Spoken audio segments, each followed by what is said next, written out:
بسم اللہ الرحمن الرحیم۔ محترم سامعین اکرام، السلام علیکم ورحمۃ اللہ وبرکاتہ۔ آج جو ہمارا گفتگو کا موضوع ہے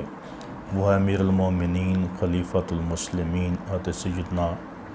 مولا علی شیر خدا کرم اللہ وجہ الکریم آپ کے فضائل،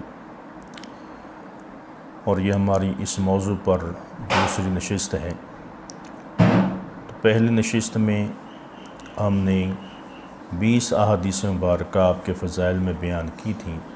اور آج کی نشست میں بھی انشاءاللہ العزیز 20 احادیث جو ہیں وہ آپ کی فضائل میں بیان کریں گے۔ پہلی حدیث مبارکہ جس کو امام طبرانی نے اوسط کے اندر بیان کیا ہے، حضرت ام سلمہ رضی اللہ تعالی عنہا سے روایت ہے کہ نبی کریم صلی اللہ علیہ وسلم نے ارشاد فرمایا کہ علی اور قرآن یہ دونوں ایک ہیں، ایک ساتھ ہیں،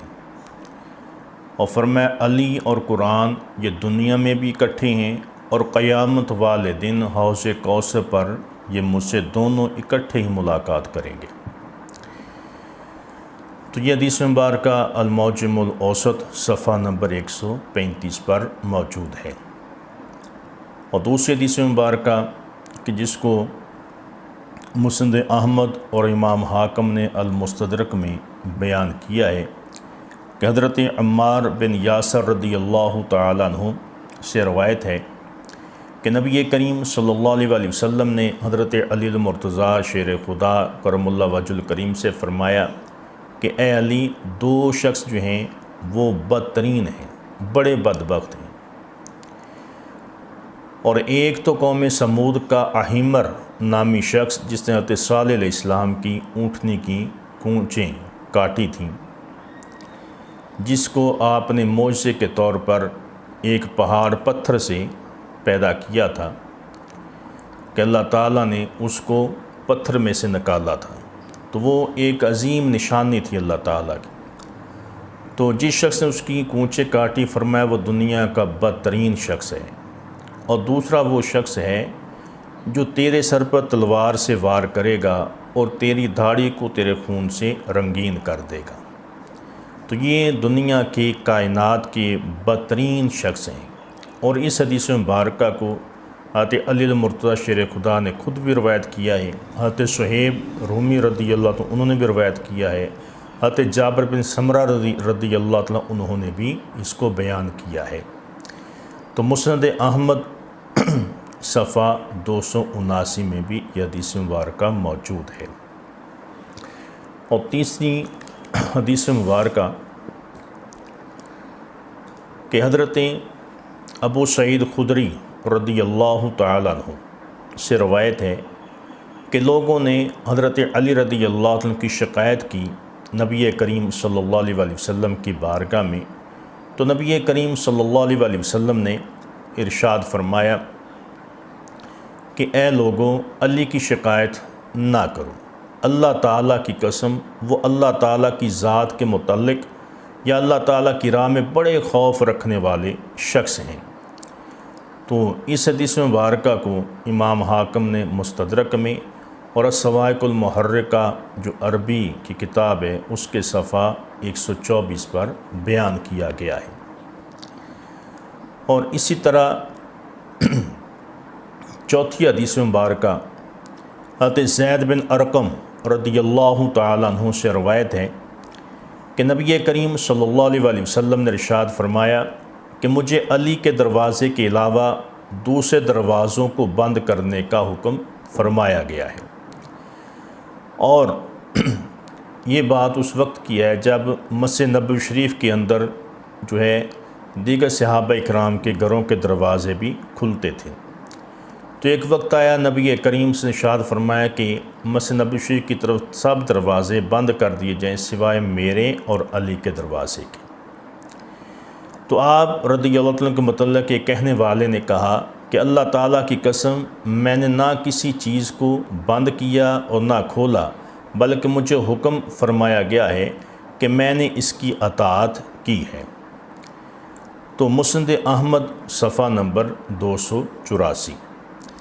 تو اس حدیث مبارکہ سے ان احادیث مبارکہ کے متعلق اشکال پیدا نہیں ہوتا جو حضرت سیدنا ابوبکر صدیق رضی اللہ عنہ کی خلافت کے بارے میں بیان ہو گئی ہیں کہ حضرت سیدنا ابوبکر صدیق کی کھڑکی کے علاوہ تمام کھڑکیاں بند کر دی جائیں، اس لیے کہ اس حدیث مبارکہ میں صراحت ہے کہ آپ نے کھڑکیاں بند کرنے کا حکم مرض الموت میں فرمایا تھا، اور یہ حکم اس زمانے کا نہیں، اس کو مرض موت سے پہلے کے زمانے پر محمول کیا جائے گا۔ اس سے علماء کے قول کی وضاحت ہوگی کہ اس میں حضرت سیدنا ابوبکر صدیق رضی اللہ تعالیٰ عنہ کی خلافت کی طرف اشارہ ہے، اور مزید یہ کہ حدیث مبارکہ اس سے واضح اور زیادہ مشہور ہے۔ اور پانچویں حدیث مبارکہ جس کو امام ترمذی نے، امام حاکم نے حضرت عمران بن حسین رضی اللہ تعالیٰ عنہ سے روایت کیا ہے کہ نبی کریم صلی اللہ علیہ وسلم نے 3 مرتبہ یہ ارشاد فرمایا کہ تم علی سے کیا چاہتے ہو؟ میں علی سے ہوں اور علی مجھ سے ہے، اور میرے بعد ہر مومن کا ولی علی ہے۔ اس کو حدیث مبارکہ کو جو امام ترمذی نے ترمذی شریف کے اندر صفحہ نمبر 174 پر بیان کیا ہے۔ اور چھٹی حدیث مبارکہ طبرانی شریف میں ابن مسعود رضی اللہ تعالیٰ عنہ سے روایت ہے کہ نبی کریم صلی اللہ علیہ وسلم نے ارشاد فرمایا کہ اللہ تعالیٰ نے مجھے حکم فرمایا ہے کہ میں حضرت فاطمہ کا نکاح حضرت علی سے کر دوں۔ تو حضرت علی المرتضیٰ شیر خدا وہ عظیم ہستی ہیں کہ جن کے رشتے کا انتخاب خود اللہ تعالیٰ نے فرمایا۔ تو یہ حدیث مبارکہ المعجم الکبیر صفحہ نمبر 156 پر موجود ہے۔ تو یہ جو حوالے آپ کے سامنے بیان ہو رہے ہیں یہ عربی کتابوں کے حوالے ہیں۔ اور 7ویں حدیث مبارکہ جس کو امام طبرانی نے حضرت جابر رضی اللہ تعالیٰ عنہ سے اور حضرت ابن عباس رضی اللہ عنہ نے بھی اس روایت کو بیان کیا ہے کہ نبی کریم صلی اللہ علیہ وسلم نے ارشاد فرمایا اللہ تعالیٰ نے ہر نبی کی اولاد کو اس کی صلب کی میں رکھا، اور میری اولاد کو اللہ تعالیٰ نے علی بن ابو طالب کی صلب میں رکھا ہے۔ المعجم الکبیر صفحہ 43 پر یہ حدیث مبارکہ موجود ہے۔ اور 8ویں حدیث مبارکہ حضرت سیدہ عائشہ صدیقہ رضی اللہ تعالیٰ عنہ روایت کرتی ہیں کہ نبی کریم صلی اللہ علیہ وسلم نے ارشاد فرمایا میرا بہترین بھائی علی ہے، اور میرا بہترین چچا جو ہے وہ حضرت امیر حمزہ رضی اللہ تعالیٰ عنہ ہیں۔ الصواعق المحرکہ اور صفحہ نمبر 364۔ 9ویں حدیث مبارکہ حضرت سیدہ عائشہ صدیقہ رضی اللہ تعالیٰ عنہا سے روایت ہے، اور اس کو امام طبرانی نے بھی بیان کیا ہے حضرت ابن عباس رضی اللہ تعالیٰ عنہما سے کہ نبی کریم صلی اللہ علیہ وسلم نے ارشاد فرمایا کہ 3 شخص ہیں جو سبقت لے گئے، سبقت کرنے والے ہیں۔ تو حضرت موسیٰ علیہ السلام کے سبقت کرنے والے حضرت یوشع بن نون علیہ السلام ہیں، حضرت عیسیٰ علیہ السلام کے سبقت کرنے والے حضرت لیث علیہ السلام ہیں، حضرت محمد مصطفیٰ صلی اللہ علیہ وسلم کے سبقت کرنے والے علی بن ابی طالب رضی اللہ تعالی عنہ ہیں۔ اس حدیث کو بھی المعجم الکبیر صفحہ نمبر 93 پر بیان کیا گیا ہے۔ اور 10ویں حدیث مبارکہ حضرت ابن نجار نے حضرت ابن عباس رضی اللہ تعالی عنہ سے روایت کیا ہے کہ نبی کریم صلی اللہ علیہ وسلم نے ارشاد فرمایا کہ 3 صدیق ہیں، حزقیل مومن آل فرعون، اور دوسرے حبیب نجار صاحب لیث، اور علی بن ابی طالب۔ الصواعق المحرکہ صفحہ نمبر 125 پر یہ حدیث مبارکہ موجود ہے۔ اور 11ویں حدیث مبارکہ حضرت ابو نعیم نے اور ابن عساکر نے ابن ابی یعلا سے روایت کیا ہے کہ نبی کریم صلی اللہ علیہ وسلم نے ارشاد فرمایا کہ صدیق 3 ہیں، حبیب نجار مومن آل لیث جس نے کہا کہ اے قوم مرسلین کی اتباع کرو، اور حزقیل مومن آل فرعون جس نے کہا کیا تم ایسے شخص کو مارنا چاہتے ہو جو یہ کہتا ہے کہ میرا رب اللہ عز و جل ہے؟ اور تیسرے علی بن ابی طالب، اور یہ سب سے افضل ہیں۔ الصواعق المحرکہ صفحہ نمبر 125۔ اور 22ویں حدیث مبارکہ، جس میں حضرت انس رضی اللہ تعالیٰ عنہ سے روایت ہے کہ نبی کریم صلی اللہ علیہ وسلم نے ارشاد فرمایا کہ مومن کا صحیفے کا عنوان علی بن ابی طالب کی محبت ہے، یعنی کہ جس کے دل میں علی کی محبت ہوگی وہ مومن ہوگا، جس کی دل میں علی کی محبت نہیں ہوگی وہ مومن نہیں ہوگا۔ اور 13ویں حدیث مبارکہ تے جابر رضی اللہ تعالیٰ عنہ سے، اور امام حاکم نے اس کو بیان کیا ہے کہ نبی کریم صلی اللہ علیہ وسلم نے ارشاد فرمایا کہ علی متقیوں کے امام ہیں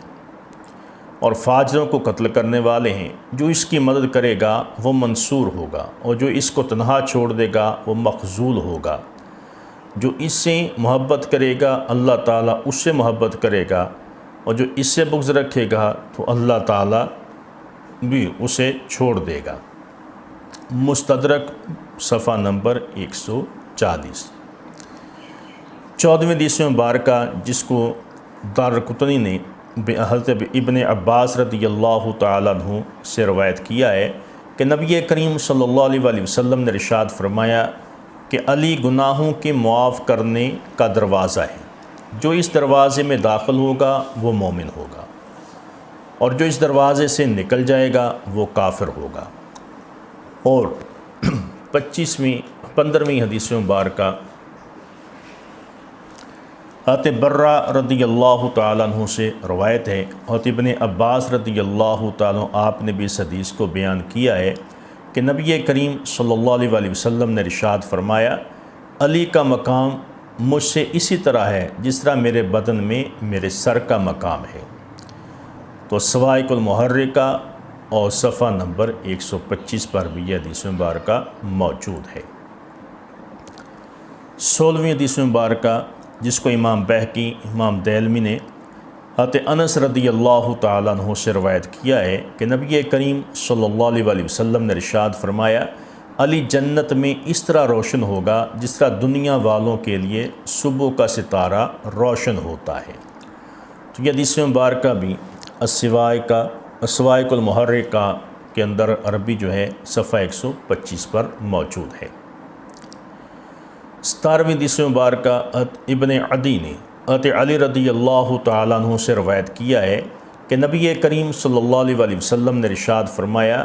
علی مومنوں کا بادشاہ ہے اور مال منافقین کا بادشاہ ہے۔ تو یہ حدیث مبارکہ بھی الصواعق المحرکہ میں موجود ہے۔ اور 18ویں حدیث مبارکہ حضرت انس رضی اللہ تعالیٰ عنہ سے روایت ہے کہ نبی کریم صلی اللہ علیہ وسلم نے ارشاد فرمایا کہ میرے قرض کی ادائیگی جو ہے وہ علی کرے گا۔ تو مسند براز حدیث نمبر 301۔ اور 19ویں حدیث مبارکہ، جس کو امام ترمذی اور امام حاکم نے اپنی کتاب المستدرک میں بیان کیا ہے کہ نبی کریم صلی اللہ علیہ وسلم نے ارشاد فرمایا کہ 3 شخص ایسے ہیں کہ جنت جن کی مشتاق ہے، جنت جن سے محبت کرتی ہے، جنت جن کا شوق رکھتی ہے۔ اور جب عرض کی گئی یا رسول اللہ وہ 3 شخص کون ہیں؟ فرمایا ان میں ایک حضرت علی ہیں، اور دوسرے حضرت عمار ہیں، اور تیسرے حضرت سلمان فارسی رضی اللہ تعالی عنہم ہیں۔ تو یہ 3 شخص ہیں جن سے جنت بھی محبت کرتی ہے، جنت بھی جن کا شوق رکھتی ہے۔ اس حدیث مبارکہ کو ترمذی شریف کے اندر صفحہ 272 پر بیان کیا گیا ہے۔ تو 20ویں حدیث مبارکہ جو حضرت سہل رضی اللہ تعالیٰ عنہ سے روایت ہے، اور حضرت امام بخاری، امام مسلم نے اس کو اپنی کتابوں میں نقل کیا ہے کہ نبی کریم صلی اللہ علیہ وسلم نے حضرت علی رضی اللہ تعالیٰ عنہ کو مسجد میں پہلو کے بل لیٹے ہوئے پایا تو آپ کی چادر آپ کے پہلو سے نیچے گری ہوئی تھی اور آپ کے جسم کو مٹی لگی ہوئی تھی۔ تو نبی اکرم صلی اللہ علیہ وسلم جب تشریف لائے تو آپ نے حضرت علی المرتضیٰ شیر خدا کو دیکھا تو آپ نے فرمایا اے ابو تراب اٹھو۔ یہی وجہ ہے کہ آپ کی کوئی نیت جو ہے وہ یہ آپ کو بہت زیادہ محبوب تھی۔ فرمایا یہ کوئی نیت جو ہے مجھے رسول اللہ صلی اللہ علیہ وسلم نے خود عطا فرمائی ہے۔ جب کوئی ابو تراب کہہ کر مجھے پکارتا ہے تو مجھے نبی کریم صلی اللہ علیہ وسلم کی یاد آ جاتی ہے۔ تو صحیح بخاری صفحہ نمبر 223۔ اور پھر حدیث مبارکہ میں آتا ہے کہ نبی کریم صلی اللہ علیہ وسلم نے ارشاد فرمایا 4 شخص ایسے ہیں کہ جن کی محبت جو ہے منافق کے دل میں جمع نہیں ہو سکتی، اور مومن کے علاوہ ان سے کوئی محبت نہیں کر سکتا۔ آپ سے پوچھا گیا وہ 4 شخص کون ہیں؟ تو نبی کریم صلی اللہ علیہ وسلم نے ارشاد فرمایا کہ ان میں سے پہلے سیدنا ابوبکر صدیق، اور دوسرے سیدنا عمر فاروق، تیسرے سیدنا عثمان غنی، اور چوتھے سیدنا مولا علی شیر خدا کرم اللہ وجہ الکریم۔ تو یہ 4 ہستیاں ایسی ہیں فرمایا کہ جن کی محبت مومن کے دل میں ہوگی اور منافق کے دل میں ان کی محبت نہیں ہوگی۔ تو جو ان سے محبت کرنے والا ہے ان 4 یاروں کے ساتھ وہ مومن ہے، اور جو ان سے بغض رکھنے والا ہے ان میں سے کسی ایک کے ساتھ بغض رکھنے والا ہے تو وہ مومن نہیں ہے بلکہ وہ منافق ہے۔ اور امام نسائی اور امام حاکم نے اس حدیث مبارکہ کو بیان کیا ہے کہ حضرت علی رضی اللہ تعالیٰ عنہ فرماتے ہیں کہ نبی کریم صلی اللہ علیہ وسلم نے ارشاد فرمایا ہر نبی کو 7 نجیب جو ہیں رفقا عطا کیے گئے ہیں، اور مجھے 14 عطا کیے گئے ہیں، اور ان میں سے 7 یہ ہیں جن کے آپ نے نام لیے۔ فرمایا کہ ابوبکر صدیق، حضرت سیدنا عمر فاروق، حضرت سیدنا علی المرتضیٰ شیر خدا، حضرت سیدنا امام حسن، حضرت جعفر، اور حضرت سیدنا امیر حمزہ رضی اللہ تعالیٰ عنہ۔ فرمایا کہ یہ 7 شخص وہ ہیں جن کو اللہ تعالیٰ نے میرے نجیب اور میرے رفقا بنایا ہے۔ تو یہ وہ حدیث مبارکہ ہیں جن کو حضرت علی المرتضیٰ شیر خدا کرم اللہ وجہ الکریم آپ کی فضائل میں بیان کیا گیا ہے۔ اور اسی طرح حضرت ابو سعید خدری رضی اللہ تعالی عنہ سے بھی روایت ہے، آپ فرماتے ہیں کہ نبی کریم صلی اللہ علیہ وسلم جب مرض الموت میں ہمارے پاس تشریف لائے اور ہم صبح کی نماز ادا کر رہے تھے، آپ صلی اللہ علیہ وسلم نے ارشاد فرمایا کہ میں تم میں کتاب اللہ اور اپنی سنت کو چھوڑ کر جا رہا ہوں، میرے قرآن کو میری سنت سے یاد کرو، اور جب تک تم ان دونوں کو پکڑے رہو گے ہرگز تمہاری آنکھیں چندیائیں گی، نہ ہی تمہارے قدم کو لغزش آئے گی، اور نہ تمہارے ہاتھوں سے کوئی کوتاہی ہوگی۔ اور پھر آپ نے ارشاد فرمایا کہ میں تمہیں 2 شخصوں کے ساتھ حسن سلوک کی تاکید کرتا ہوں۔ یہ ارشاد فرما کر آپ نے فرمایا ان میں ایک حضرت علی ہیں اور دوسرے حضرت عباس رضی اللہ تعالیٰ عنہ کی طرف اشارہ فرمایا کہ جو کوئی ان دونوں سے کس چیز کو رد کرے گا، دور کرے گا اور ان کی حفاظت کرے گا تو اللہ تعالیٰ ایک نور ان کو عطا فرمائے گا، اور کہ قیامت کے دن بھی وہ اس پر سے گزرے گا۔ فرمایا کہ ان سے حسن سلوک کرنا، ان سے محبت کرنا، فرمایا کہ جو شخص ان سے محبت کرے گا اللہ تعالیٰ اس کو ایک عظیم نور جو ہے وہ عطا فرمائے گا۔ تو السوائے قتل محرکہ صفحہ نمبر 126 پر یہ وہ احادیث مبارکہ تھیں جو آپ کے سامنے بیان ہوئی۔ تو حضرت مولا علی شیر خدا کرم اللہ وجہ الکریم آپ کی فضائل میں اتنی احادیث مبارکہ ہیں کہ جن کا شمار نہیں ہو سکتا۔ آپ کی شان، آپ کا مقام بے مثل ہے، بے مثال ہے۔ اور نبی کریم صلی اللہ علیہ وسلم کی کثیر جو احادیث مبارکہ ہیں وہ آپ کی شان میں ہیں۔ تو اللہ تعالیٰ کی بارگاہ میں دعا ہے کہ اللہ تعالیٰ ہم سب کو حضرت مولا علی شیر خدا علیہ السلام آپ کی محبت اور آپ کی اسوہ حسنہ پر عمل کرنے کی توفیق عطا فرمائے۔ وما علینا